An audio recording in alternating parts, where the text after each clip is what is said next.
ಅಧಿಕಾರ ಪರಿಗ್ರಹ ಪದ್ಧತಿಯ 8ನೆಯ ಶ್ಲೋಕದಲ್ಲಿ, ಅಂದರೆ ಪಾದುಕಾ ಸಹಸ್ರದ 148ನೆಯ ಶ್ಲೋಕದಲ್ಲಿ ಸಿಂಹಾಸನಾರೂಢ ಪಾದುಕೆ ಹೇಗೆ ಕಾಣ್ತಿತ್ತು ಅನ್ನೋದನ್ನ ಹೇಳ್ತಿದ್ದಾರೆ ದೇಶಿಕರು. ಶ್ಲೋಕ ನೋಡೋಣ.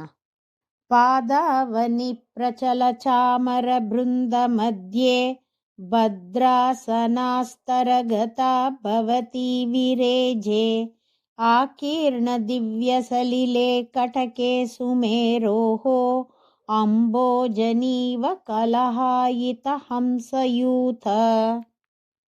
ಪಾದಾವನಿ, ಪಾದವನ್ನ ಕಾಪಾಡುವ ಪಾದುಕೆಯೇ, ಪ್ರಚಲ, ಓಲಾಡುತ್ತಿರುವ, ಚಾಮರ ಬೃಂದ, ಚಾಮರಗಳ ಸಮೂಹದ ಮಧ್ಯದಲ್ಲಿ, ಭದ್ರಾಸನ, ಸಿಂಹಾಸನದಲ್ಲಿರುವ, ಆಸ್ತರ, ಮೆತ್ತೆಯನ್ನ, ಗತ, ಸೇರಿರುವ, ಭವತಿ, ನೀನು, ಆಕೀರ್ಣ, ಹರಡಿರುವ, ದಿವ್ಯ, ಶ್ರೇಷ್ಠವಾದ, ಸಲಿಲೆ, ನೀರನ್ನ ಹೊಂದಿರುವ, ಸುಮೇರೋಃ, ಮೇರು ಪರ್ವತದ, ಕಟಕೆ, ತಪ್ಪಲಿನಲ್ಲಿ, ಕಲಹಾಯಿತ, ಜಗಳವನ್ನ ಮಾಡುತ್ತಿರುವ, ಹಂಸ, ಹಂಸಗಳ, ಯೂಥ, ಕೂಟದಲ್ಲಿ, ಅಂಬೋಜನೀವ, ತಾವರೆಯಿಂದ ಕೂಡಿದವಳಂತೆ, ವಿರೇಜೆ, ಬೆಳಗಿದೆ.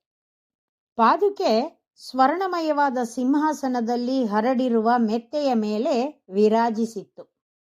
ಅನೇಕರು ಪಾದುಕೆಗೆ ಚಾಮರ ಬೀಸ್ತಾ ಇದ್ರು.